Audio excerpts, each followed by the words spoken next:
We're at Mendelson's in Dayton, Ohio. Mad scientist mecca. Let's go check it out.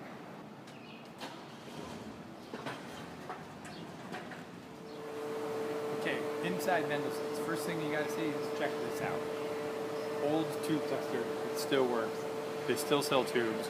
Where can you find this kind of stuff? Not very many places. These machines used to be in every Radio Shack around the country.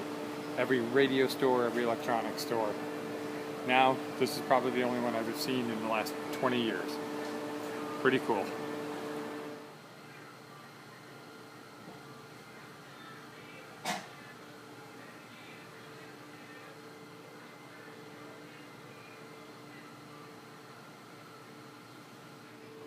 They even sell stereo equipment. Here we have an Advantage SPM 52D stereo preamp mixer. And over here they got something that's really cool. They have a Muzak brand amplifier, stereo amplifier, or two-zone. Oh, sorry, mic input and a master volume. I don't know. I almost want to buy it because it's Muzak. How cool is that?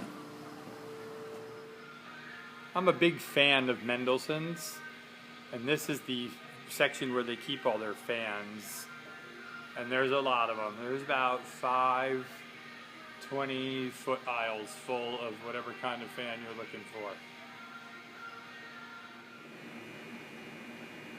This will give you some idea of how many electric motors are here. This is the electric motor section. And then we're in a warehouse about the size of multiple football fields. And it's pretty much electric motors down there to those windows. Not quite all the way, but... And then bigger ones here, which we'll show you a close-up of in a second.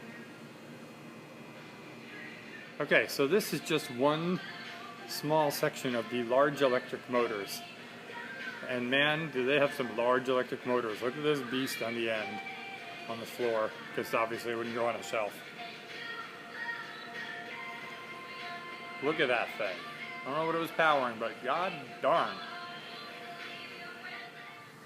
So this is a cool rack that I thought would look awesome at front of house because of the label at the top.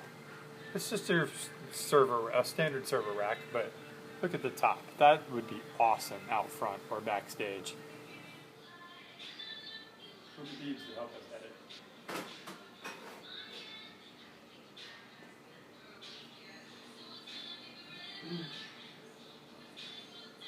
There's a sign that says they're larger ball bearings.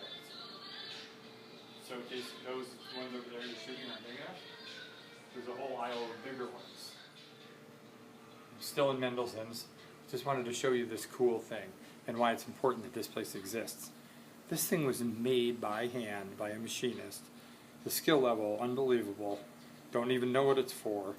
But the amount of embodied energy that's in this piece, it's important that we don't just landfill this. Worst case scenario, you know, if this place ever goes out of business, which would be a horrible thing, because where would all this stuff go? At least maybe it would get recycled, but this is a cool piece that was here the last time I was here, like 3 years ago. It's still here. Doesn't have a price, probably a couple bucks, but who's going to buy it? Because what's it for? But it looks cool. We're downstairs now where they have a lot of other different types of salvage besides electronic salvage. But this thing was pretty cool, and they have 3 of them. It's a dual chamber CO2 water jacketed incubator. Don't really know what you'd use it for, but look at that control panel. That's pretty cool. And then this is the inside. And there's an upper chamber and a lower chamber, and tray holders and whatnot. And I don't really know what it's for, but it's cool that they salvaged it, and maybe somebody will come in here and be like, oh my god, that's awesome, I'm going to buy that. So